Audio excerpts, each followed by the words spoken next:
Sir, Professor Tezpur Sharma, Head Department of Business Administration, Tezpur University, other esteemed faculty members, respected Durga Mori Bora, the wife of late Professor Madhav Chandra Bora, and all the concerned souls present in this august house, and my dear students. Let me clarify certain things. Neither am I a scholar, nor do I possess scholarship. Why then this audacity on my part? I have a sense of offering anything and everything, whatever I do, whatever I think, at the lotus feet of the Supreme Divine Mother. And this sense of surrender is the sole source of my audacity. মই যি কৰোঁ, মই যি ভাবোঁ, সমস্ত পৰমাদিব্য জননীৰ শ্ৰীচৰণত সমৰ্পণ কৰোঁ, আৰু এই সমৰ্পণেই দৰাচলতে মোৰ সমগ্ৰ দৃষ্টতাৰ, মোৰ সমগ্ৰ শক্তিৰ একমাত্ৰ উৎস। Lecturing, once it was a tendency in my nature. Public speaking was a tendency in my nature, but now it has become almost an integral part of my sadhana. It has become life. এটা সময়ত মোৰ বক্তৃতা এটা প্ৰবৃত্তি আছিল, আৰু আজি বক্তৃতা মোৰ জীৱনৰ, মোৰ সাধনাৰ এক অবিচ্ছেদ্য অংগ। But first, let me pay homage to Professor Madhav Chandra Bora by quoting few lines directly from Sri Aurobindo's Life Divine. Sri Aurobindo says, whether I die or live, I am always. মই জীয়াই থাকো বা মোৰ মৃত্যু হোক, I am always. Bharatbharkoi, we will be speaking about Indian knowledge system, and India does not believe in date. India does not recognize date. Then what is date? As Sri Aurobindo says, whether I die or live, I am always. Then what is date? And let me pay homage to Professor Madhav Chandra Bora with these two quotations from Sri Aurobindo's, one from his Life Divine, another from Foundations of Indian Culture, which I translated into Assamese. Sri Aurobindo says, death has no reality, except as a process of life. So dying is actually a process of life. Death has no reality except as a process of life. Disintegration of substance and renewal of substance. Maintenance of form and change of form are the constant process of life. Death is merely a rapid disintegration subservient to life's necessity of change and variation of formal existence. Even in the death of the body, there is no cessation of life. Life continues. Even in the death of the body, there is no cessation of life. Only material of one form of life is broken up to serve as material for other forms of life. This is an integral part of Indian knowledge system too. Because জীৱনৰ মুক্ত ধাৰা মৃত্যু আচলতে এক আৱৰ্তন মাথো। এয়াই তাৰ প্ৰকৃত পৰিচয়। উপাদানৰ ভঙা আৰু গঢ়া, ৰূপ সলনি কৰি ৰূপ বজাই ৰখা, ইয়াক লৈ নিত্য প্ৰবহমান জীৱনৰ খেলা। জীৱনেও বিচাৰে পৰিৱৰ্তন, প্ৰাণীও বিচাৰে বৈচিত্ৰ্য, তেতিয়াহে জীৱনৰ ৰূপায়ণৰ লীলা হৈ উঠে সাৰ্থক। সেই লীলাত ভঙাৰ কামটো মৃত্যুৱে আহি দ্ৰুত কৰি তোলে প্ৰাণৰেই প্ৰয়োজনত। সেইবাবে দেহৰ মৰণতো আনকি প্ৰাণৰ ক্ৰিয়া নিবৃত্ত হৈ নাযায়, মাথো এটা আধাৰ ভাঙি যায় আৰু সেই উপাদানেৰে গঢ়ি উঠে আন এক আধাৰ। আমি এই ধৰণেই মৃত্যু গ্ৰহণ কৰিছোঁ। আৰু তাৰপিছত আপোনালোকে যে আজি বিগত 2 দশক জুৰি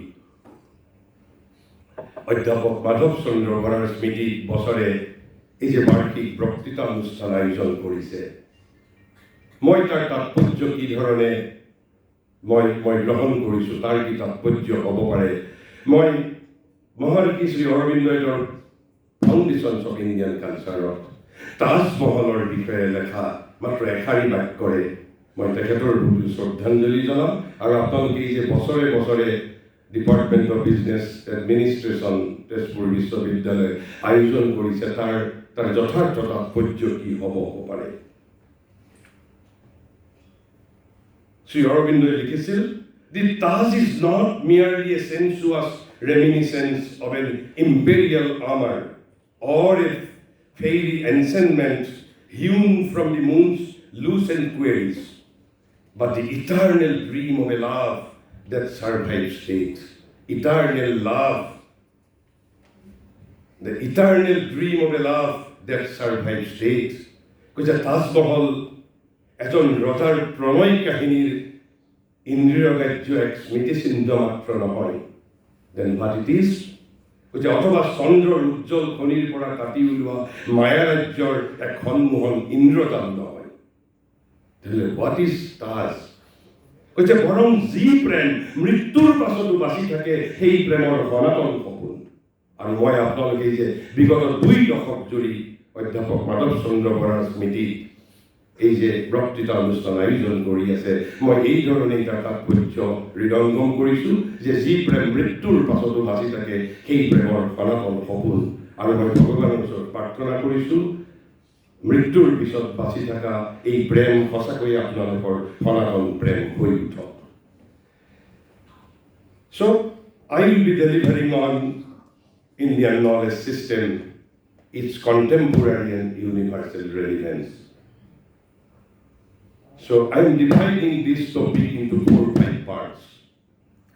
First, I have to define the term, the very phrase Indian knowledge system.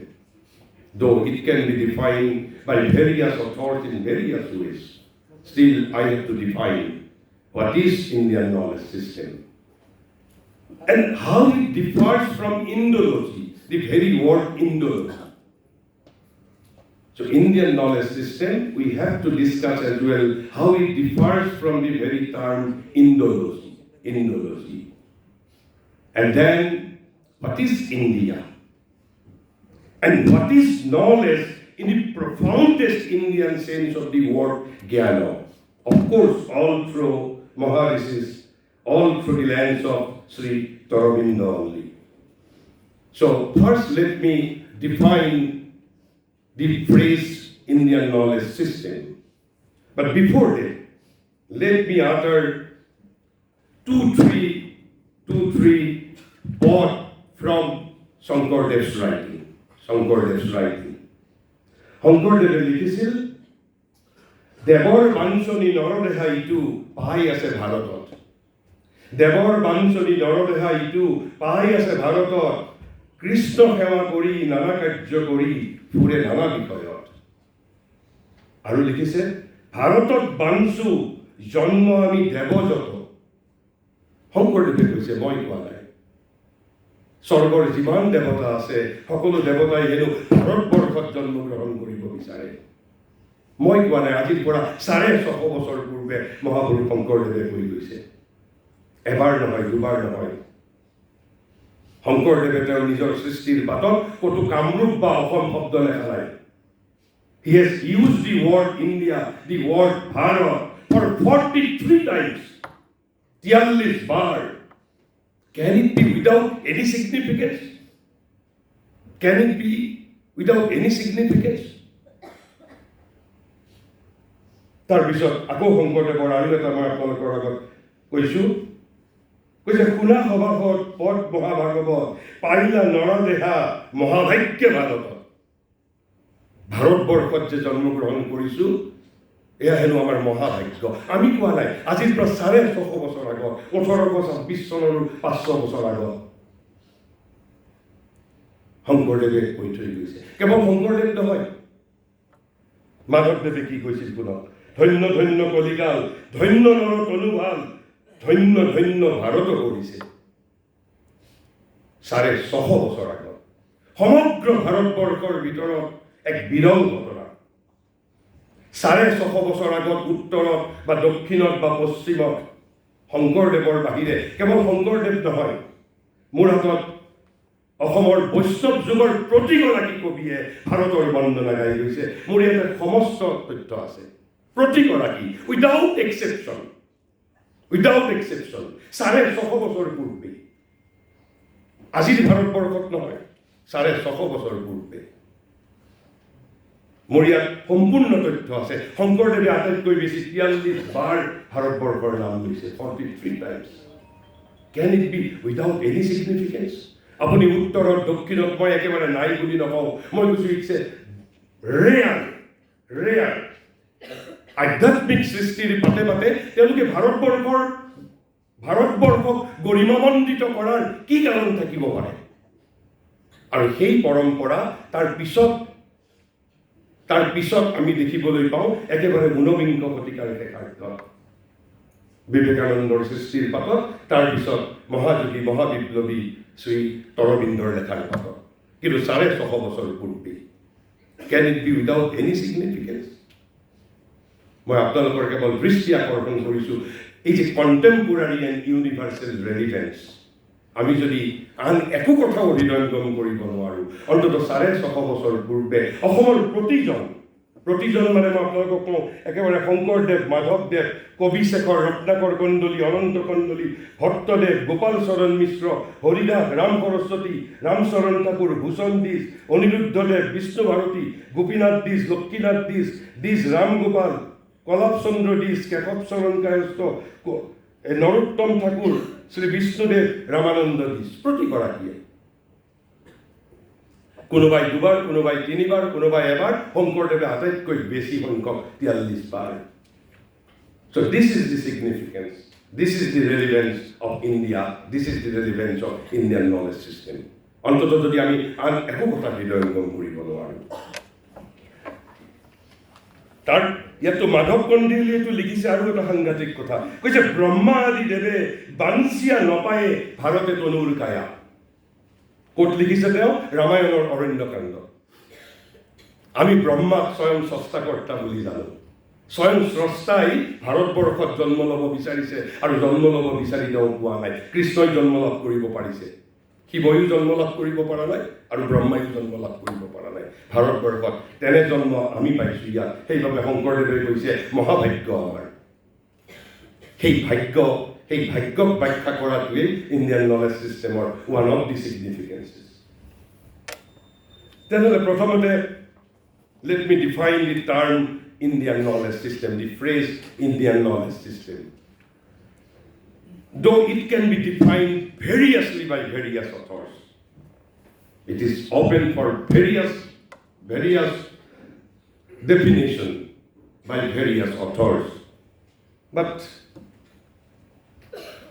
one definition given by one book written by B. Mahadevan, Binayak Rajat Bhat, and Nagendra Pavna Aren, I think this is a very comprehensive definition, yet a definition consisting of only one sentence.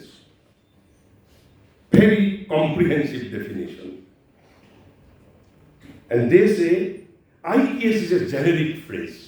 IPS is a generic phrase that covers practically everything about India. They covers practically everything about India. India's philosophy, India's polity, India's sociology, India's spirituality, India's geography, India's culture, everything. They say practically covers everything about India. Why?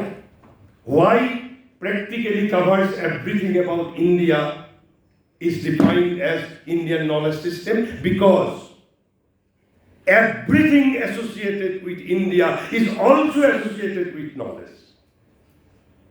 If you talk about Indian art, India art is also associated with knowledge. When you will be speaking about Indian literature is also associated with some kind of knowledge. So everything associated with India is also associated with some knowledge. Some knowledge. We can say many things about this phrase, but I think this will suffice. This definition will suffice, that IPS is a generic phrase that covers practically everything about India. Why practically everything about India? Because everything associated with India is also associated with knowledge. Then, how it differs from the term Indology? The first difference is Indology was never coined by Indians themselves. It was coined, the very word was coined by the foreigners. But this Indian knowledge system was coined by Indians. First difference. And second is, what is Indology? What do we mean by the word Indology?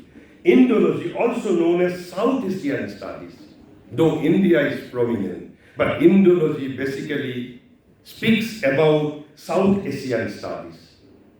So Indology, also known as South Asian studies, is the academic study of the history and cultures, language and literatures of Indian subcontinent. Academic study.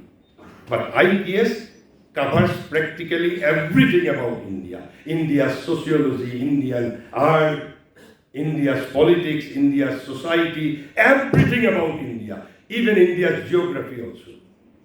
Everything about India. And as such, is a subset of Asian studies. Basically, Indology is Asian studies, more particularly South Asian studies, though India is prominent.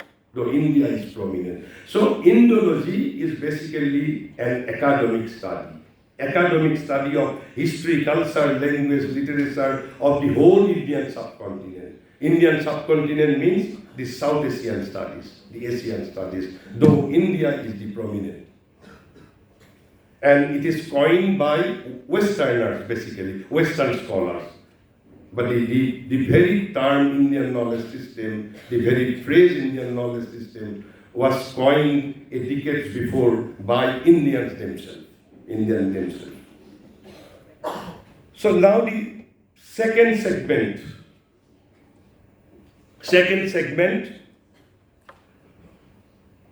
the word India of the Indian knowledge system. What is India? I can talk about India for 100 hours also, but here I will be very specific. What is India? If you are asked, suppose you are visiting a foreign country, you are asked, what is India? What is India? Is it mere geography? Sri Aurobindo says, and he says, what was this ancient spirit and characteristic soul of India? What is this characteristic soul of India? He says it is composed of three powers. Tinita Shaktir Dara Bharator Atma Gori Utise. So you have to look at these three powers whenever you will be speaking about India. Indian knowledge system is not complete without referring to these three powers. India, the very characteristic soul of India is composed of three powers. The first power is, as Sri Aurobindo says, the spirituality is indeed the master key of Indian mind. It's the master key of Indian mind. It is not ordinary key. Spirituality is the master key of Indian mind. The sense of the infinite is native to it. What is infinite? It is native to us. It is native to us, what is infinite, what is ananta. কৈছে সঁচাকৈ আধ্যাত্মিকতা ভাৰতীয় চিত্ৰৰ সঁচাৰ কাঠি, আসল সঁচাৰ কাঠি। অসীমৰ অনুভৱ ইয়াৰ জন্মগত, অসীমৰ অনুভৱ। The sense of infinite is native to it. But this is the first power, the fundamental power. This is the first power, the spirituality. So India, the very characteristic soul of India is composed with firstly spirituality. Without referring to spirituality, you cannot define India. You cannot speak about Indian knowledge system. This is the first characteristic power of Indian soul. Then the second power, he says, but this was not and could not be her whole mentality. This was not and could not be her whole mentality, her entire spirit. The spirituality itself does not flourish on earth in the void. কৈছে শূন্যত আধ্যাত্মিকতা গঢ়ি নুঠে। কৈছে does not flourish on earth in the void. Even as our mountain tops do not rise like those of an enchantment of dream out of the clouds without a base. এই যে আমার পৰ্বতৰ শিখৰবোৰ আছে, এই পৰ্বতৰ শিখৰবোৰৰ ভিত্তি কি ভূমিত নাই নেকি? পৰ্বতৰ শিখৰৰাজিৰ ভিত্তিভূমি তাৰ মাটিত আছে ভিত্তিভূমি। কৈছে when we look at the past of India, when we look at the past of India, what strikes us next is a stupendous vitality. Stupendous vitality. Vitality, that is to say, creativity. 3,000 years of creativity. 3,000 years of creativity.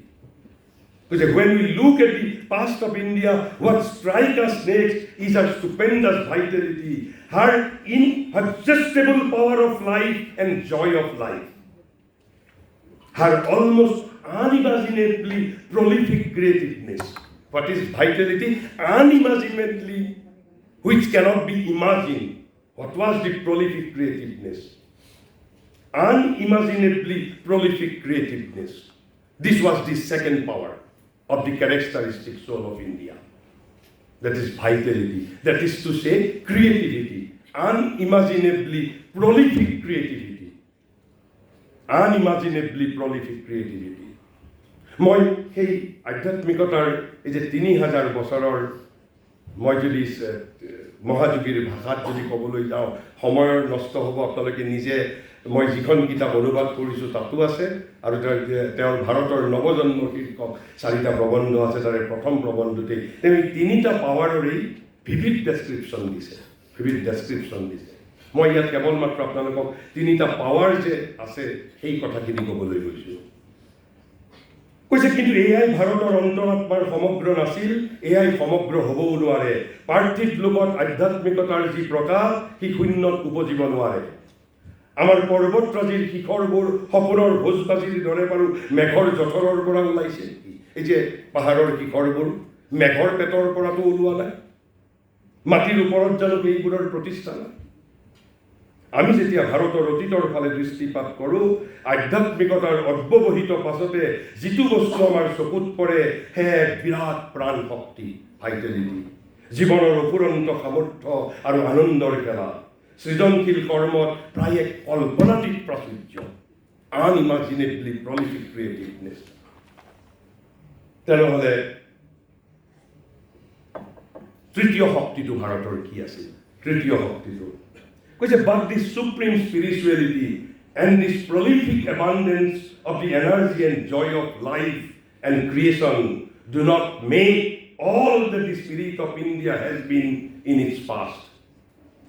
অকল ভাইটেলিটি আৰু spirituality ইণ্ডিয়াৰ একমাত্ৰ সামৰ্থ্য আছিল তেনে কথা নহয়। কি আছিল? কৈছে, for the third power of the ancient Indian spirit was a strong intellectuality. Was a strong intellectuality. The first was spirituality. At the base, the unimaginably prolific creativeness, that is to say vitality. and mediating between them by a strong intellectuality, robust intellectuality. For the third power of the ancient Indian spirit was a strong intellectuality. And what type of intellectuality? Maharishi gives a beautiful description of that intellectuality. What is the very characteristics of that intellectuality? Very precise definition. At once austere and rich. Intellectuality, what kind of intellectuality that was? At once austere and rich. Robust and minute. Robust as well as minute. And the third was powerful as well as delicate. Powerful as well as delicate. Massive in principle and curious in detail.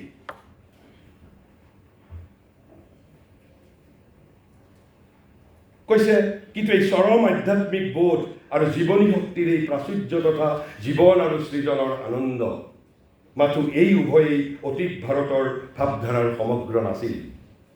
ভাৰতৰ অন্তৰত আছিল আন এক তৃতীয় ভাৱধাৰা, সেয়া ভাৰতৰ সবল তথা সমৰ্থ বিচাৰ বুদ্ধি। ভাৰতৰ এই বৃত্তিটো যুগপথ যিদৰে আছিল এফালে স্থিৰ তথা আত্মস্থ অথবা অতি সংযত, আনফালে আছিল বহুমুখী তথা সমৃদ্ধ। এফালে যিদৰে এই বৃহতক আলিংগন কৰিবলৈ অগ্ৰসৰ হৈছিল, আনফালে তেনেধৰণে আগবাঢ়িছিল ক্ষুদ্ৰ অথবা সূক্ষ্মৰ মাজত প্ৰৱেশ কৰিবলৈ, অৰ্থাৎ powerful and delicate, robust and minute. যিদৰে ই আছিল শক্তিমান, তেনেদৰে ই আছিল নিপুণ। যেতিয়া ই অগ্ৰসৰ হৈছিল তত্ত্বক ধাৰণ কৰিবলৈ, অৰ্থাৎ massive in principle and curious in detail, যেতিয়া ই অগ্ৰসৰ হৈছিল তত্ত্বক ধাৰণ কৰিবলৈ, তেতিয়া ইয়াৰ বিৰাট বিশাল গতিছন্দ। আনফালে যেতিয়া ইয়াৰ আদান প্ৰদান ক্ষুদ্ৰ বস্তুৰ সৈতে, তেতিয়া তাৰ মাজত দেখিবলৈ পাওঁ পদে পদে পুংখানুপুংখ অতি সূক্ষ্ম অনিসন্ধিৎসা। So these were the three powers. আৰু যেতিয়াই এই তিনিটা শক্তিত ভাটা দেখা দিয়ে, অৰ্থাৎ আমি যিটো কওঁ এব এণ্ড টাইড, এই তিনিটা শক্তি, ভাৰতৰ পুনৰ্জীৱন মানে, ভাৰতৰ নৱজন্ম মানে এই তিনিটা শক্তিৰ নৱজন্ম। যেতিয়াই এই তিনিটা শক্তিত ভাটা পৰিছে, তেতিয়াই ভাৰত অধঃপতিত হৈছে। আৰু যেতিয়াই এই তিনিটা শক্তি বিকশিত হৈছে, তেতিয়াই ভাৰত উদ্দীপ্ত হৈছে, ভাৰত জীৱন্ত হৈ উঠিছে, ভাৰত প্ৰাণৱন্ত হৈ উঠিছে।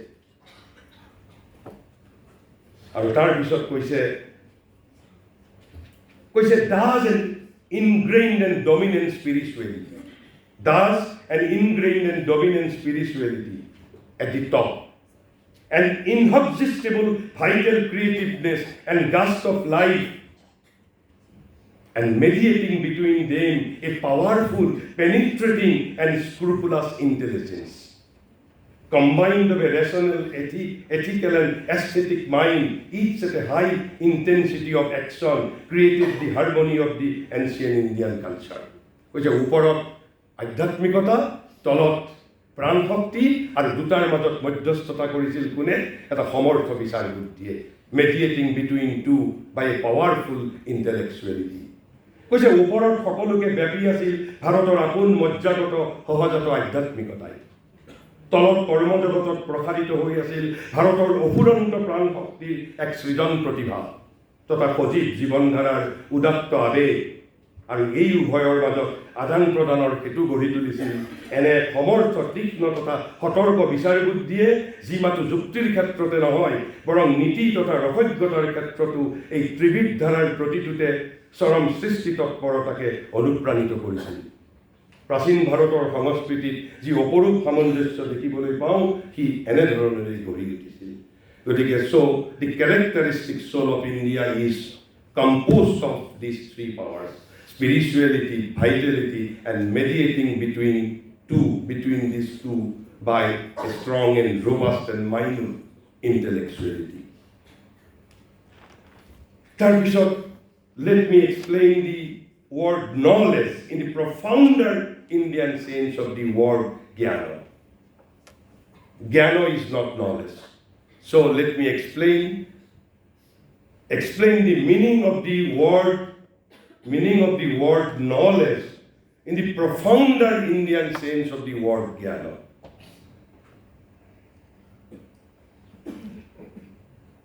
Through the lens of Maharishi Sri Aurobindo. Maharishi says, in the profounder Indian sense of the word jnana, knowledge is not a mere thinking. So knowledge is not a mere thinking. Then what it is? Even knowledge is not considering by the intelligence. First, two important points. Knowledge is not mere thinking. And knowledge is not considering by the intelligence. And considering by the intelligence means, that is to say, the pursuit and grasping of a mental form of truth by the intellectual mind. So grasping of mental form of truth by intellectual mind is not considered as knowledge. India does not recognize the predominance of mind, intellectuality. If we are to explain the word knowledge in the profounder Indian sense of the word jnana, then what it is, jnana? So no intellectuality, not intellectuality. But a seeing of it. Knowledge has to be seen. Knowledge is not to be grasped. Knowledge has to be seen. Drashta, you have to be drashta, seer. Amar heikare philosophy ekebare asol bharatiyo bhashantor darshan hoy na nohoy, I am not sure. Darshan is darshan. আমাৰ ঋষিসকলে সত্যক দৰ্শন কৰিছিল, সত্যক শুনা পাইছিল। সেইবাবে বেদক কি বুলি কোৱা হয়? শ্ৰুতি বুলি কোৱা হয়, which is heard, Shruti. Truth was seen by whom? By which part of our being? Because knowledge is not mere thinking, not grasping a mental form of truth by intellectual mind. Knowledge is seen. By which part of my being? By the soul. Not by the mind, but by the soul. But by the soul. But this is insufficient. This is only one criteria. Something, in order to be a knowledge, first criteria is, it has to be seen. It has to be seen by the soul, not by the mental intellectuality. It has to be seen by the it has to be seen by the soul. This is only one criteria. Then a total living in it. A total living in it. You have to live in that truth. The very truth, the very jnana has to transform it. If you are not transformed, you are not said to be jnani. If I am to be jnani, I have to be transformed. I have to be reborn. মোৰ নৱজন্ম হ'ব লাগিব। মই এটা specific উদাহৰণ দিম আপোনালোকক। এটা specific মই দিম কথা কম। কৈছে, but a total living in it with the power of the inner being. You have to live in that truth by the power of your inner being, not by intelligence, not by your brain. And these two things, if take place, seeing of it means seeing of knowledge by the soul, and a total living in it by the power of the inner being, then it is called, in Indian sense, it is called spiritual seizing. What it will be then? It will be a spiritual seizing. আধ্যাত্মিক ভাবে আয়ত্তাধীন করা হয়েছে। There are two components: seeing by it by the soul, and living in it by the power of the inner being. If these two things take place, then it will be called a spiritual seizing by a kind of identification. What is identification? Identification means by unification. You have to unite yourself with that very truth. That truth has to become an inseparable part of your being. Then only you will be called Jnani. Then only you will be called Jnani. So, with the object of the knowledge, Jnana. So, object of the knowledge. But this is a very preliminary definition. But India also recognized intellectual knowledge. The real knowledge is called pragya, wisdom. And real knowledge is the real sense of the word knowledge in the profoundest Indian sense of the word jnana. Eta apnaloke kobo pare je keneke ami object of knowledge or logot how I can unify myself. How I can unify myself. Moi eta apnalokok udahoron disu. Eta udahoron disu. Moi apnalokok এখন Hindi cinema আছিলে বাইজু বাউৰা বুলি আপোনালোকে হয়তো কোনোবাই চাব পাৰে বা এতিয়াও গুগলত বিচাৰিলে পাব আকবৰৰ ৰাজসভাৰ কথা আকবৰৰ ৰাজসভাত আকবৰে এটা নিয়ম কৰিছিল যদি আকবৰৰ ৰাজসভাত কোনোবাই সংগীত পৰিৱেশন কৰিব বিচাৰে then he has to defeat Tansen Tansenক যদি পৰাজিত কৰিব নোৱাৰে he will not be allowed to perform in his court. Tansenok porajito koribo paribo lagibo. Karon Tansen royal singer asil, royal musician. Tetia Baiju namor ejon young musician. Kole je nai moi porajito kori. Aru porajito koribole joar pisot teo bisar prosar korile je Tansenor guru কোন আছিল বিচাৰ প্ৰচাৰ কৰি গম পালে তানসেনৰ গুৰু আছিল হৰিদাস তেওঁ হৰিদাসৰ ওচৰলৈ গ'ল হৰিদাসৰ ওচৰত গ'ল ইণ্টাৰভিউ দিলে হৰিদাসে কৈছে you have all the requisite qualification to be a good musician but still you cannot defeat Tansen you have all the requisite qualification requisite talent yet you cannot defeat Tansen. Then Baiju asked, why? If I have all the requisite talent and qualification, why I cannot defeat Tansen? Then Haridas says, because you cannot hope to defeat music. Tansen is not musician, he himself is music. Tansen himself is music. You cannot hope to defeat music. You can be a great musician, but you cannot hope to defeat Tansen. Baiju Baura উভতি আহিল, but he did not stop his practice.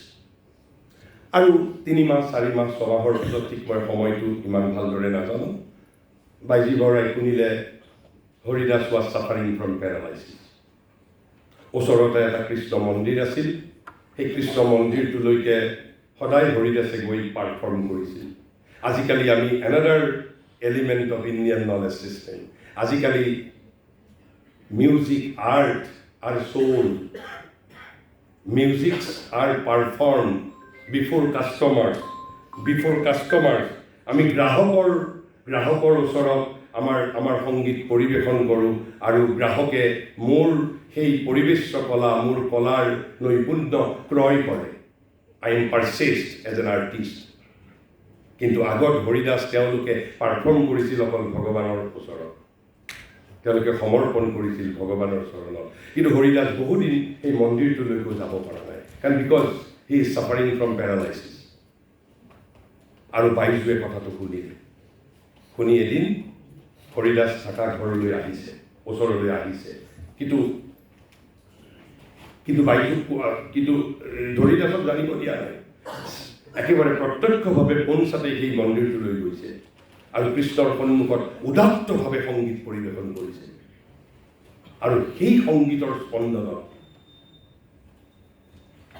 হৰিদাসে বিচনাৰ পৰা উঠিব পাৰিছে যিজন মানুহ 3 মাহ 6 মাহ ধৰি বিচনাৰ পৰা উঠিব পৰা নাই that was the power of music আৰু তাৰ পিছত তেওঁৰ কৌতূহল হৈছে উইথ ছিংিং মন্দিৰলৈ আহি দেখিছে যে Baiju was performing Baiju was singing কিন্তু Haridas did not disturb him তেওঁ ওচৰত বহি আছে তেওঁৰ পাৰফৰ্মেন্স শেষ হোৱালৈকে আৰু যেতিয়া তেওঁৰ সংগীত শেষ হৈছে যেতিয়া আহি গুৰুৰ প্ৰণাম স্পৰ্শ কৰিছে তেতিয়া গুৰুৱে কৈছে yes now you can defeat Tansen because you too become music তুমি এতিয়া তানসেনক পৰাজিত কৰিব পাৰিবা কাৰণ তুমিও এতিয়া সংগীতলৈ ৰূপান্তৰিত হৈছা with the object of knowledge identifying himself object of knowledge বিষয় আৰু বিষয়ী বুলি কয় object of knowledgeৰ লগত যিজনে knowledge বিচাৰিছে both two have been unified আৰু মই যে কৈছো have to be a new man transformed man তেতিয়া বাইজুৱে কি উত্তৰ দিছিল জানেনে বাইজুৱে কৈছে এতিয়া মোক আৰু তানসেনক পৰাজিত কৰা tendency is no longer in my nature I have no necessity to defeat Tansen. This is what is called Gyani. Because now Baiju has become Gyani. He has unified himself with the object of the knowledge. This is what is called knowledge in the profoundest Indian sense of the word Gyani. So now let me move on to the last portion. Contemporary and universal relevance. Contemporary and universal relevance. This is only the glimpse. Whatever I have been discussing on Indian knowledge system, it is only glimpse. It is only a glimpse.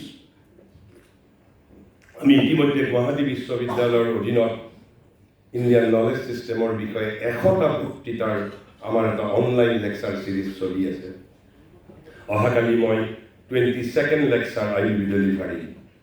যদি কোনোবাই ইচ্ছা কৰে তাত আমি বিশদভাৱে আমি 100টা লেকচাৰৰ ভিতৰত Indian knowledge চিষ্টেমক আমি সামৰি ল'বলৈ যত্ন কৰিছোঁ কোনোবাই যদি বিচাৰে মই লিংক দিব পাৰোঁ শনিবাৰ আৰু ৰবিবাৰে 8টাৰ পৰা 9টালৈ হয় তেনেহ'লে what is the contemporary and universal relevance এইখিনিতে মই সমগ্ৰ ভাৰতবৰ্ষৰ শিক্ষিত মানুহক I have to antagonize. Why? সমগ্ৰ পৃথিৱীৰ ভিতৰত India is the only exception. India is the only exception whose intellectual elites are completely alienated from their own culture. Are you not antagonized with me? India is the only country, because of 200 years of colonial regime. Amar corridor etiao ronde ঔপনিবেশিকতা গোলামী রক্ত প্রবাহিত হই আছে India is the only exception whose intellectual elites, not the uneducated Indians, educated Indians are still hypnotized by the European culture. Her intellectual elites are alienated from their own culture. There is an insufficient knowledge about their own mother tongues. এই তিনিটা কথা আমাৰ ভাষাৰ প্ৰতিও যিটো নব্য প্ৰত্যাহ্বান আহিছে তাৰ কাৰণ হ'ল এটা হ'ল insufficient knowledge of mother tongues by our very elites.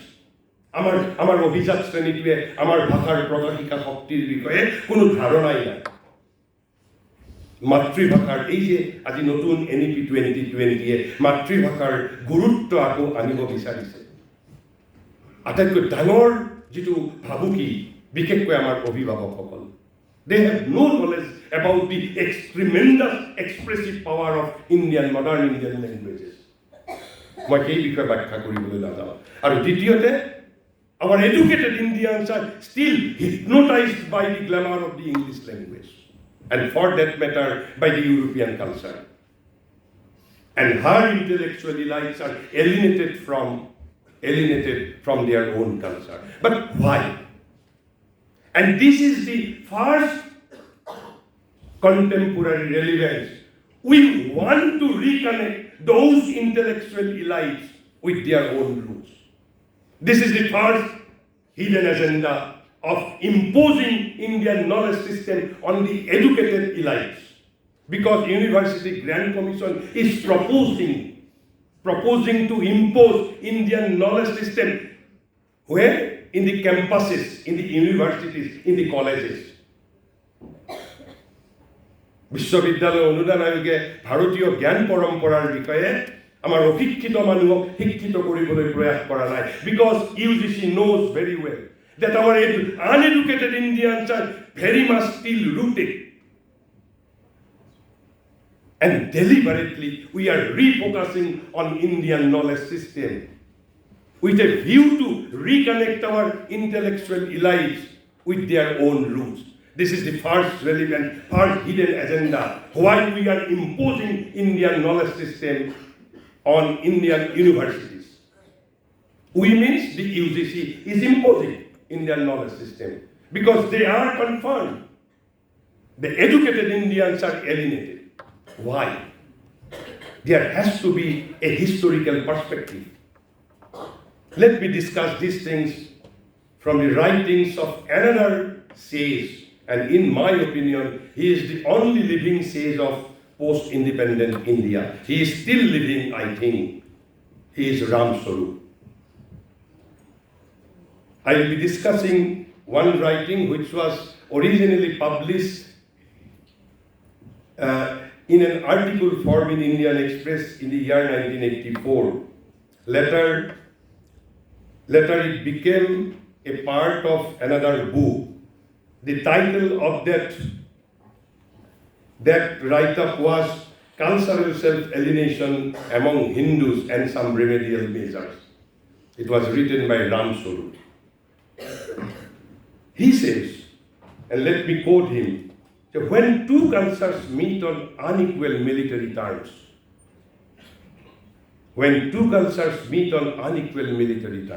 অর্থাৎ যেতিয়া দুটা সংস্কৃতিয়ে অসমান সামৰিক শক্তিৰ সৈতে আমি মুখামুখি হওঁ, অসামৰিক যিটো ভাৰতবৰ্ষই সন্মুখীন হৈছিল, কাৰ সৈতে? কৈছে as the Hindu culture made the west and earlier made Islam. 700 খ্ৰীষ্টাব্দৰ পৰা ভাৰতবৰ্ষত ইছলামৰ আক্ৰমণ হৈছে। 500 বছৰলৈ দিয়াৰ ৱাজ হিৰোইক ৰেজিষ্টেঞ্চ। 500 বছৰ ভাৰতবৰ্ষই যুঁজিছে, অক্লান্তভাৱে যুঁজিছে। আৰু একেবাৰে শেষত 1200 খ্ৰীষ্টাব্দত ইছলামৰ ৰাজত্ব প্ৰতিষ্ঠিত হৈছে ভাৰতবৰ্ষত। After 500 years of incessant struggle, আৰু কৈছে তাৰ পিছত আমি কাৰ লগত মুখামুখি হৈছিলোঁ? পাশ্চাত্যৰ লগত, ৱেষ্টৰ সৈতে, আজিৰ পৰা 200-250 বছৰ আগতে। কৈছে it gives rise to great problems. এনেধৰণৰ পৰিস্থিতি যেতিয়া হয়, কৈছে it gives rise to great problems of self-identity. For whom? For the defeated party. যেতিয়া দুটা অসমান সামৰিক শক্তিৰ সৈতে দুটা কালচাৰ মুখামুখি হয়, দুটা সংস্কৃতি যেতিয়া মুখামুখি হয়, তেতিয়া যিটো পৰাজিত শক্তি, পৰাজিত সংস্কৃতিটোৰ কাৰণে আত্ম অস্তিত্বৰ গভীৰ সমস্যাই দেখা দিয়ে, self identity. It gives rise to great problem of self-identity for the defeated party. When India finally realized that she had lost, that India had lost in the military and diplomatic contest. We lost the battle. That has to be admitted. And that the British were supreme. Our শিক্ষিত শ্ৰেণীটোৱে কি দেখা পালে? British শক্তিশালী, ব্ৰিটিছৰ ফালে ক্ৰিয়েটিভনেছ আছে, কাৰণ ভাৰতৰ তেতিয়া অধঃপতনৰ সময়। আৰু তেতিয়া কি ক'লে? শ্বি ৱাজ অভাৰৱেলড। ভাৰতবৰ্ষ তেতিয়া অভিভূত হৈ পৰিল। By what? By the tremendous power of the British, and filled with a deep sense of inferiority. এইটো তাৰ সাইকোলজিক্যাল প্ৰেক্ষাপট। We lost. We regarded British as supreme. আৰু কৈছে she was overwhelmed and filled with a deep sense of inferiority. And what happens? In such situation, Ramswarup says, under such circumstances, as it usually happens, other non-military forces came into play. And what were those non-military forces? Because different people sought psychological rehabilitation in different ways. ভিন্ন জনে বেলেগ বেলেগ ধৰণে ল'লে, অশিক্ষিত মানুহে বেলেগ ধৰণে ল'লে, শিক্ষিত মানুহে বেলেগ ধৰণে ল'লে। কৈছে some retired into their cell, শামুকে যেনেকৈ নিজৰ খোলাটোৰ ভিতৰত সোমাই যায়, কৈছে some retired into their cell and became apathetic, উদাসীন হৈ গ'ল, যি হয় হৈ থাকক দেখক, became apathetic. A majority made the situation. কেনেকৈ সেই পৰিস্থিতিৰ সন্মুখীন হৈছিল? By self-repudiation. নিজক অস্বীকাৰ কৰি, by repudiating his own culture, own race, own nation. Because a majority made the situation by self-repudiation and wholesale imitation. Not retail imitation, wholesale imitation.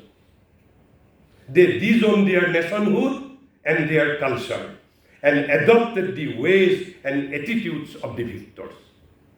Adopted the ways and attitudes of the victors whom they regarded as their superiors.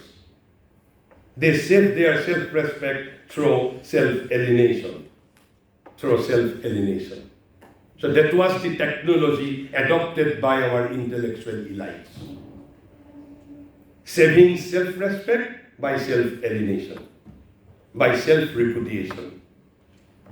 So then Ramswarup says, this self-alienation was an important component of the intellectual ferment that followed the British conquest of India. It was very pervasive, which খুব ব্যাপক আছিল, and attacked all strata of the society. সমাজৰ প্ৰতিটো অংশকে স্পৰ্শ কৰিছিল, particularly the intellectual elites. Even people who eventually came to fight the British politically surrendered to them culturally. যিসকলে ৰাজনৈতিকভাৱে ব্ৰিটিছৰ বিৰোধিতা কৰিছিল, সাংস্কৃতিকভাৱে ব্ৰিটিছৰ ওচৰত সমৰ্পণ কৰিছিল নিজক। তাৰপিছত ৰামস্বৰূপে লিখিছে যে this surrender gave rise to what may be called the politics of self-alienation. And fed by many sources, it became increasingly more powerful. Today it seems to dominate. So this cultural self-alienation is dominating our intellectual ferment, fed by many sources. And that is why India is deliberately trying to impose Indian knowledge system on Indian universities. আপামৰ অশিক্ষিত জনসাধাৰণৰ মাজত আৰোপ কৰিবলৈ প্ৰয়াস কৰা নাই, on the educated Indians, on the very universities. I am sure you may be antagonized. তাৰপিছত আমি শ্ৰী অৰবিন্দৰ ভাষাৰে why this took place, why this happened, আমি তাৰ কাৰণটো ব্যাখ্যা কৰিব লাগিব। মই আগতে এই যে ভাৰত শক্তিৰ তিনিটা শক্তিৰ কথা কৈছিলোঁ, যে আধ্যাত্মিকতা, প্ৰাণ শক্তি অৰ্থাৎ সৃজনী শক্তি আৰু সমৰ্থ বিচাৰ বুদ্ধি। কৈছে শ্ৰী অৰবিন্দই ব্যাখ্যা কৰিছে why are a certain class of Indians still hypnotized by European culture. এই কথাখিনি তেওঁ লিখিছিল বিংশ শতিকাৰ দ্বিতীয় দশকত, second decade of the 20th century. কৈছে why are a certain class of Indians still hypnotized. ৰামস্বৰূপেতো অভাৰৱেল হোৱা বুলি কৈছে, শ্ৰী অৰবিন্দই তাতকৈ ড্ৰাষ্টিক ৱৰ্ড ব্যৱহাৰ কৰিছে, hypnotized. Why are a certain class of Indians still hypnotized in all fields by European culture? Certain class.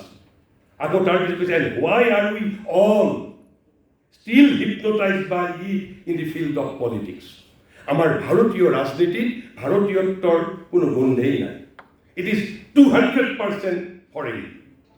তার substance of Bharatiyottor কোনো উপাদানই নাই. It is totally borrowed from within. Totally, 100%, not 99%, 100% borrowed from Western system.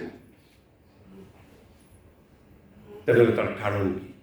আমি এটা সময় মনত ৰাখিব লাগিব, এই যে শ্ৰী অৰবিন্দ, মই সেই বিষয়ে দীঘলীয়া ব্যাখ্যা কৰিবলৈ নাযাওঁ, যে ৩,০০০ বছৰৰ অক্লান্ত সৃজনশীলতাৰ পিছত ভাৰতবৰ্ষত তেতিয়া অধঃপতনে দেখা দিছিল। অৰ্থাৎ ভাৰতৰ এই আধ্যাত্মিকতা, প্ৰাণশক্তি আৰু সমৰ্থ বিচাৰ বুদ্ধি তিনিটাতেই ভাটা পৰিছিল। আমাৰ অধঃপতনৰ সময় আছিল, আমাৰ অধঃপতনৰ সময় আছিল।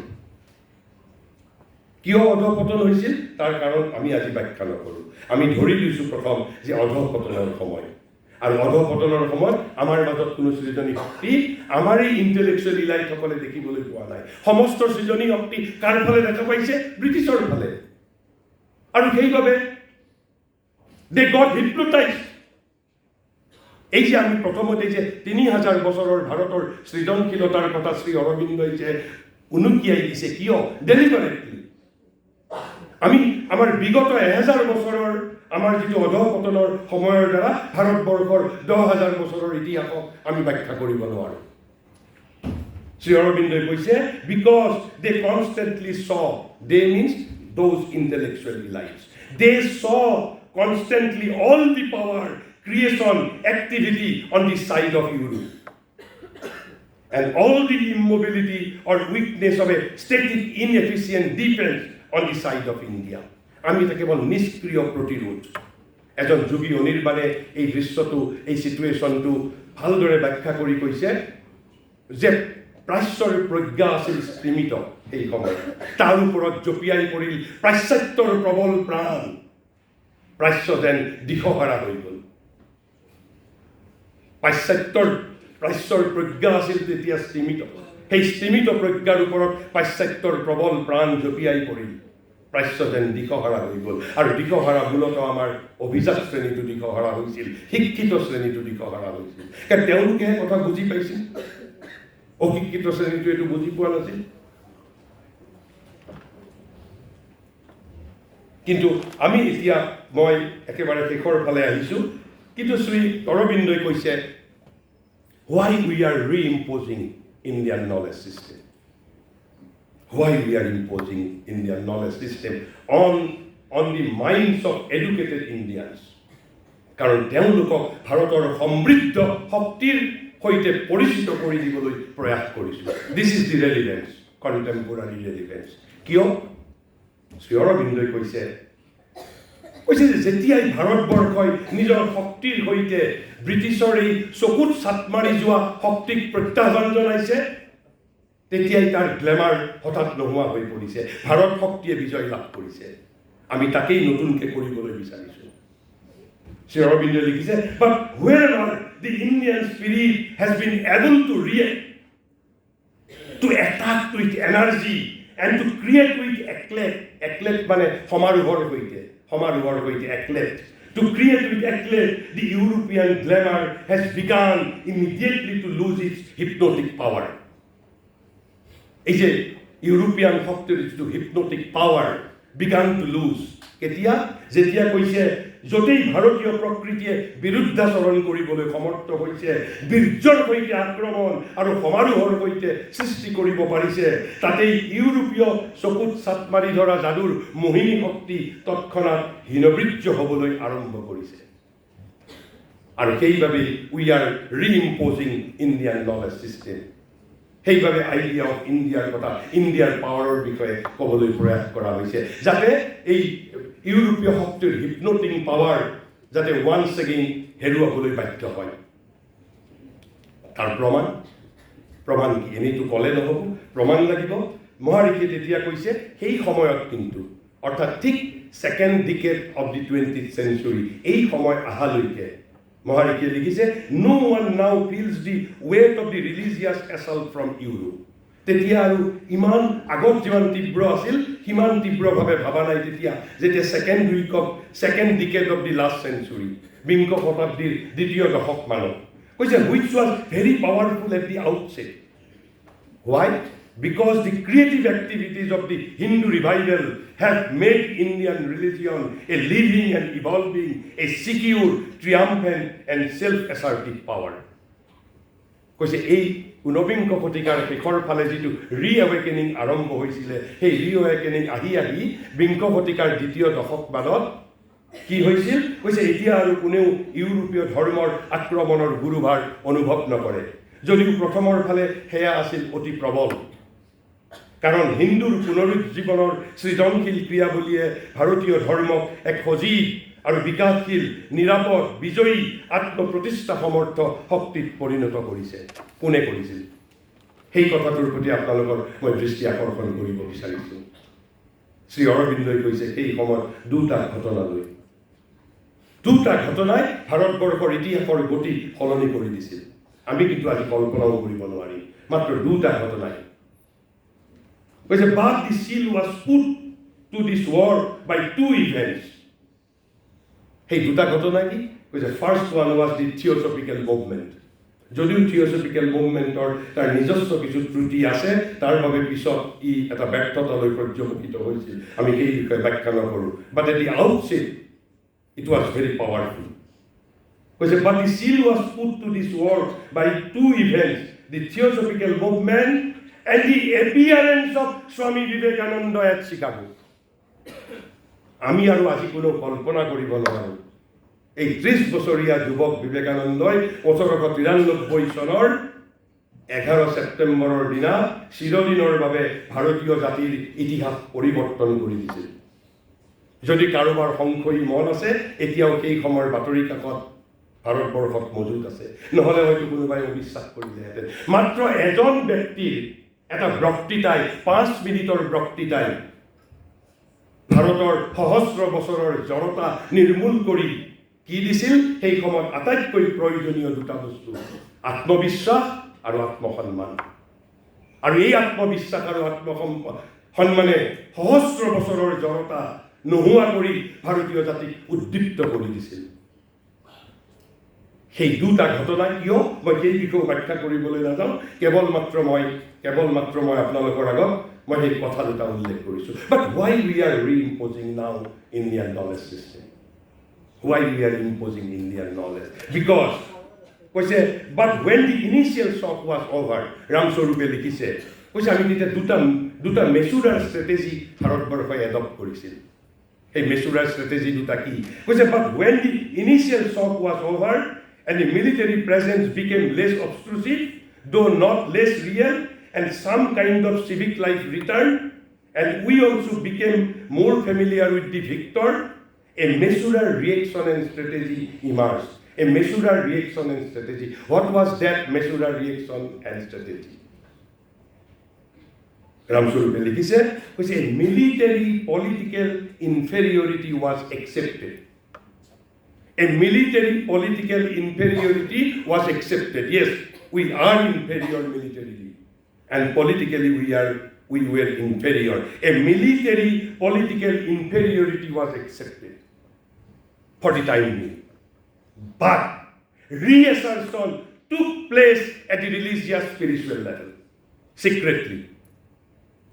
যেটো পুনৰুজ্জীৱনৰ যেটো secretly কৈছে আধ্যাত্মিকতা আৰু ধৰ্মৰ ক্ষেত্ৰত পুনৰুজ্জীৱনৰ যজ্ঞ আৰম্ভ হৈছিল আৰু এইটোৱেই ভাৰতবৰ্ষৰ স্বভাৱ ৰামস্বৰূপে লিখিছে কৈছে it had happened earlier also যেতিয়াই ভাৰতবৰ্ষত অধঃপতনে দেখা দিছে তেওঁ লিখিছে saying paved the way for heroes এইটো ভাৰতবৰ্ষৰ এটা নিয়ম প্ৰথমতে আধ্যাত্মিক জাগৰণ হয় তাৰ পিছত মিলিটাৰী জাগৰণ হয় কৈছে it had happened earlier also during the medieval ages religious revival preceded military revival Kabir Nanak Tulsi Chaitanya Ramdas gave birth to Shivaji and Gobind Singh without Ramdas Shivaji's জন্মই নহলহেঁতেন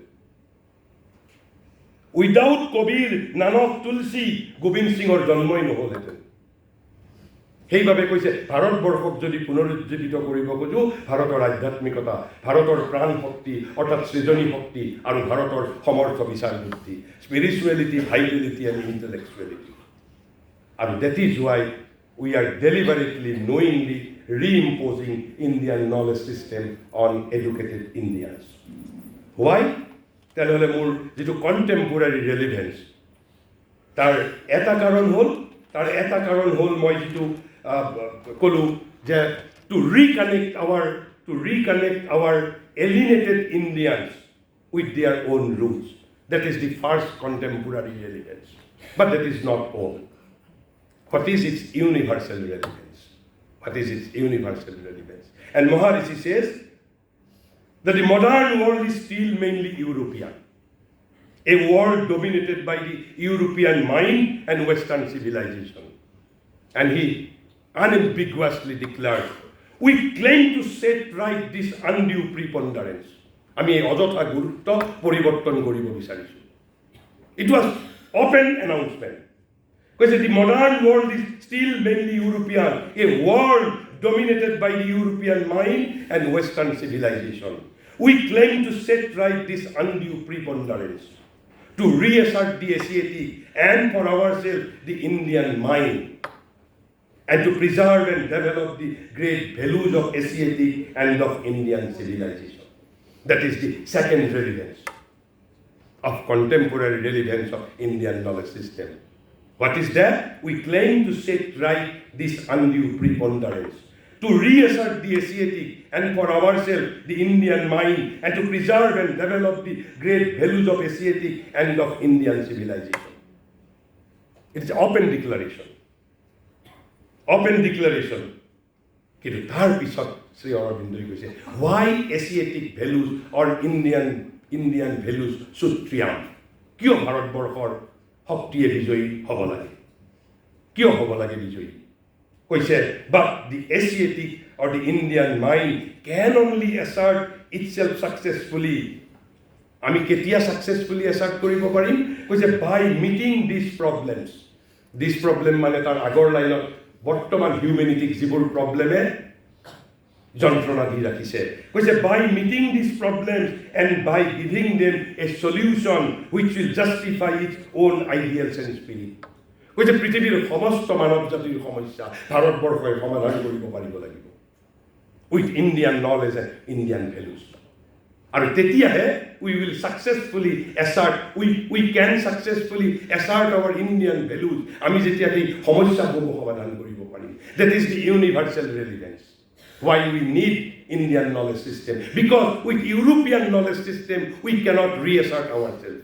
With European knowledge system, we cannot solve the problems that has been vexing humanity right now. We need Indian knowledge system. আৰু তাৰ পিছত মই কৈছে, what is the mission of Indian nationalism? মই universal যিটো চিগনিফিকেন্স, ভাৰতবৰ্ষৰ জাতীয়তাবাদী পৃথিৱীৰ জাতীয়তাবাদৰ ভিতৰত আটাইতকৈ পৃথক. আৰু বহুতে আজিকালি আপোনালোকে ৰাজনৈতিক বিজ্ঞানৰ কিতাপত পঢ়িব, তাত nationalism has been defined, but not the mission of nationalism. What is the mission of nationalism? যদি আজি সোধা হয় ভাৰতীয় জাতীয়তাবাদৰ লক্ষ্য কি, জীৱন ব্ৰত কি, why India should revive? Sri Aurobindo কৈছে, to recover Indian thought. This is the mission of Indian nationalism. To recover Indian thought, Indian character, Indian perception, Indian energy, Indian greatness. But why? Why we have to recover Indian greatness? আমি যদি সেইবোৰ recover নকৰোঁ তেতিয়া কি হ'ব? What is the intention behind? কৈছে, to solve the problems that perplex the world. যিবোৰ সমস্যাই সমগ্ৰ পৃথিৱীক বৰ্তমান ভাৰাক্ৰান্ত কৰি ৰাখিছে. আমি যে Indian thought, Indian character, Indian perception, Indian energy, আমি এইবোৰ পুনৰুদ্ধাৰ কৰিব বিচাৰিছো. কিয়? To solve the problems that perplex the world, but in an Indian spirit. If we want to solve those problems in an Indian spirit, we cannot do it through European knowledge system. We have to adopt Indian knowledge system. And from the Indian standpoint, and in our view, this is the mission of Indian nationalism. It is a unique mission. India lives for the whole world. India does not live only for herself. India lives for the whole world. সেইভাবে বিবেকানন্দই সেইখন কি কৈ গৈছিল জানে? Who is hailed as the father of Indian nationalism. Vivekananda কি কোৱা হয়? বিবেকানন্দ এসময়ত কি কৈ গৈছে? কৈছে, truth is my God. Truth is my God, universe my country. সমগ্ৰ পৃথিৱীৰ ভিতৰত ভাৰতবৰ্ষৰ বাহিৰে আন কোনোবাই এই ঘোষণা কৰিব পাৰিব that universe my country? যিটো 10,000 বছৰ আগত বৈদিক ঋষিয়ে কৈছিল মাতা ভূমি পুত্ৰোহং পৃথিৱী ভূমি মোৰ মা মই পৃথিৱীৰ সন্তান বসুধৈৱ কুটুম্বকম শৃণ্বন্তু বিশ্বে অমৃতস্য পুত্ৰঃ বুলি কৈছিল সমগ্ৰ বিশ্বৰ মানুহক আহ্বান জনাইছিল অমৃতৰ সন্তান বুলি So whole world was, whole universe was in front of India. Not only the geography of India. That is the universal significance, relevance of Indian knowledge system. Indian knowledge system. তেনেহ'লে আমি আৰু বহু ধৰণৰ কথা আছে কিন্তু মই গোটেইখিনি নকওঁ এতিয়া মই মাত্ৰ দুটা কথা কৈ আপোনালোকক মই শেষ কৰিম কিন্তু তাৰ আগতে যদি আমাক যদি কোনোবাই সোধে যে আমি ইণ্ডিয়ান নলেজ ছিষ্টেমৰ আমি ৰেলিভেন্সটো কি ধৰণে কিয় what is the contemporary relevance of India? Let me sum up. First, reconnecting intellectual elite with the roots who are alienated culturally. This is the first hidden agenda of reimposing Indian knowledge system. We want to reconnect. This is our open wish. But through what means? By removing hypnotism of European culture. By removing hypnotism of European culture. Overwhelmingness with the victors. By removing inferiority. By removing apathy. By removing self-repudiation. By removing wholesale imitation. By eradicating the root causes of downfall. But for why? For reawakening to Indian knowledge. Why reawakening to Indian knowledge? For the triumph of nationalism. For reasserting Indian values. For our own very survival as well as for solving the problems that perplex the world. আমাৰ নিজৰ সাৰ্ভাইভেলৰ বাবে আৰু সমগ্ৰ পৃথিৱীক যিসমূহ সমস্যাই আক্ৰমণ কৰিছে সেইসমূহ সমস্যাৰ সমাধান কৰাৰ বাবে কিন্তু আপোনালোকৰ মনত এটা প্ৰশ্ন উঠিব পাৰে Can Indian knowledge system solve all the problems that perplex the world? মই যিসকল মহাপুৰুষৰ কথা আপোনালোকৰ আগত কেৱল কৈ যাব বিচাৰিছোঁ মই কেৱল মাত্ৰ কেইটামান কোটেশন আপোনালোকৰ আগত কৈ what India can do কিন্তু সেই বিষয়ে আজি ব্যাখ্যা কৰিবৰ সময় নহব শ্ৰী অৰবিন্দই লিখিছিল এবাৰ যে India is the guru of the nations. India is the guru of the nations. The physician of the human soul. Europe is the physician of human body. But India is the physician of human soul. In the physician of the human soul, in its profounder melodies, she is destined once more to new the life of the world. ভাৰতবৰ্ষৰ এইটো নিয়তি নিৰ্দিষ্ট সমগ্ৰ পৃথিৱীৰ মানুহৰ জীৱনধাৰা পৰিৱৰ্তন কৰিব বিচাৰিছে ভাৰতবৰ্ষই and restore the peace of the human spirit. But Swaraj is the necessary condition of her work. সেই সময়ত কৈছিল যে তেনেহ'লে কিয় যদি আমি সমগ্ৰ পৃথিৱীৰ বাবে যদি আমি চিন্তা কৰিছোঁ আমাক স্বাধীনতা কিয় লাগে শ্ৰী অৰবিন্দে কৈছিল but Swaraj is the necessary condition of her work and before she can do the work she must fulfill the condition. Without Swaraj, without freedom, we cannot do this thing. We cannot accomplish this thing. তাৰপিছত শ্ৰী অৰবিন্দে আকৌ কৈছে Asia is the custodian of the world's peace of mind. And among Asia, India is the prominent. Asia is the custodian of the world's peace of mind, the physician of the melodies which Europe generates.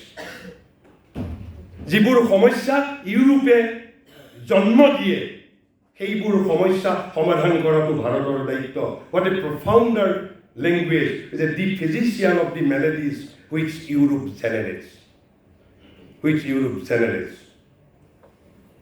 তাৰপিছত শ্ৰী অৰবিন্দে কৈছে in India alone অকল ভাৰতবৰ্ষৰে In India alone, there is self-contained, dormant, the energy and the invincible spiritual individuality which can yet arise and break her own and the world's fetters. Fetters মানে হ'ল শৃংখল, যিটো সমগ্ৰ পৃথিৱীক যিটো শিকলিৰে বান্ধি ৰাখিছে, এই শিকলিৰ পৰা মুক্ত কৰাৰ মহৌষধ কেৱল ভাৰতবৰ্ষৰ হাততে আছে, আন দিকে নোৱাৰে। কৈছে India alone can rebuild the future of mankind. No nation can. Say India alone can build the future of mankind. আৰু তাৰ পিছত মই বিবেকানন্দৰ এষাৰ বাক্যৰে মই মোৰ বক্তৃতা শেষ কৰিছোঁ। যদি ভাৰতবৰ্ষৰ মৃত্যু হৈ যায় তেতিয়া কি হ'ব? পৃথিৱীৰ কি লোকচান হ'ব যদি ভাৰতবৰ্ষৰ মৃত্যু হয়? Because I am indirectly signifying the universal relevance of Indian knowledge system. যদি আপোনালোকে এই কোটেশনটো বিবেকানন্দই আজি প্ৰায় 100 বছৰ আগত কৈ যোৱা, if we can realize in letter and spirit, আপোনালোকে বাস্তৱ জীৱনত দেখিবলৈও পাইছে হয়তো।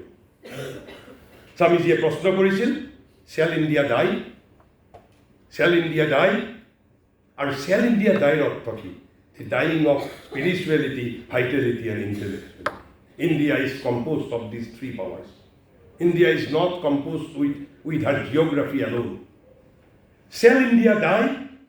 Then from the world, all spirituality will be extinct. All spirituality will be extinct from all. Then from the world, all spirituality will be extinct. All moral purification will be extinct. All sweet soul sympathy for religion will be extinct. All ideality will be extinct.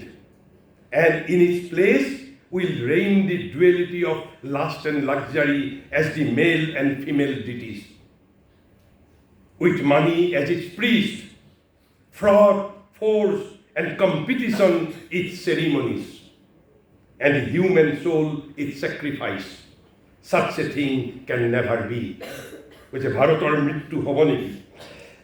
তেনেহ'লে জগতৰ পৰা সমস্ত আধ্যাত্মিকতা লুপ্ত হৈ যাব, চৰিত্ৰৰ সমগ্ৰ মহান আদৰ্শৰাজি বিলুপ্ত হৈ যাব, ধৰ্মৰ প্ৰতি সমগ্ৰ মধুৰ সহানুভূতিৰ ভাৱ তথা ভাৱ প্ৰৱণতা বিলুপ্ত হৈ যাব। তাৰ ঠাইত দেৱ দেৱী ৰূপে কোনে কাম কৰিব? তাৰ ঠাইত দেৱ দেৱী ৰূপে কাম আৰু বিলাসিতাই যুটীয়াভাৱে ৰাজত্ব কৰিব। কাম আৰু বিলাসিতা হৈ উঠিব আমাৰ দেৱ দেৱী, not Brahma Vishnu Maheshwar. Lust and luxury. আৰু পূজাৰ পুৰোহিত কোন হ'ব? কৈছে অৰ্থ হ'ব সেই পূজাৰ পুৰোহিত, অৰ্থ হ'ব সেই পূজাৰ পুৰোহিত। প্ৰতাৰণা, প্ৰাথমিক বল প্ৰয়োগ আৰু প্ৰতিদ্বন্দ্বিতা সেই পূজাৰ পদ্ধতি, আৰু মানৱাত্মা হ'ব সেই পূজাৰ বলি। এনে অৱস্থা কেতিয়াও হ'ব নোৱাৰে। কিন্তু তাৰ অৰ্থ এইটো নেকি যে আমি ইউৰোপীয় জ্ঞান প্ৰণালীক সম্পূৰ্ণৰূপে বৰ্জন কৰিম? নো, দেট কাণ্ট বি। শ্ৰী অৰবিন্দই যিটো সূত্ৰ দি থৈ গৈছে এছিমিলেটিভ এপ্ৰপ্ৰিয়েশ্যন। তেওঁ কৈছে সংস্কৃতত আত্মসাৎকৰণ শব্দটোৰে যিটো বুজায় তাত এছিমিলেটিভ এপ্ৰপ্ৰিয়েশ্যন। কৈছে we will borrow only that much we can assimilate, which we can assimilate in the light of our own swadharma. মই এটা গ্লাৰিং এক্সাম্পল দিছোঁ। ধৰি লওক আপোনাৰ ব্লাডৰ গ্ৰুপ এ পজিটিভ। পৃথিৱীৰ একেবাৰে আটাইতকৈ স্বাস্থ্যৱান মানুহজনৰ যদি তেজ অনা যায়, আপোনাৰ শৰীৰে গ্ৰহণ কৰিব নোৱাৰিবও পাৰে। অকল গ্ৰুপ মিলিলেই যথেষ্ট নহয়, দুটাৰ মাজত ডক্টৰে পৰীক্ষা কৰি চাব। ঠিক সেইধৰণে পৃথিৱীৰ সমস্ত জেগাৰ ভাল হ'ল বুলিয়েই আমি গ্ৰহণ কৰিব নোৱাৰোঁ। We will borrow only that thing which we can assimilate in the light of our own swadharma. This is what is called assimilative appropriate. We will appropriate which we can assimilate. গতিকে আমি আধুনিক জ্ঞানক আমি বৰ্জন কৰাৰ প্ৰশ্ন নুঠে। আৰু সেইবাবে একেবাৰে শেষত স্বামীজীয়ে কৈ যোৱা কথা, কাৰণ nobody can যাতে আমাক চভিনিষ্ট বুলি, আমাক নেৰো মাইণ্ডেড বুলি যাতে কোনেও ক'ব নোৱাৰে। আমাৰ এইসকল ৰাষ্ট্ৰদ্ৰষ্টা was aware of the new knowledge emerging. We are aware of. আৰু সেইবাবে বিবেকানন্দৰ এই বাক্যটোৰে মই শেষ কৰিছোঁ। কৈছে India has to learn from Europe. What India has to learn? India has to learn from Europe the conquest of external nature. And Europe has to learn from India the conquest of internal nature. Then there will be neither Hindus nor Europeans. There will be ideal humanity which has conquered both the nature, the external and the internal. We have developed one phase of humanity and they another. It is the union of the two that is wanted. With my infinite gratitude to the Department of Business Administration, Tezpur University, let me conclude here. Thank you.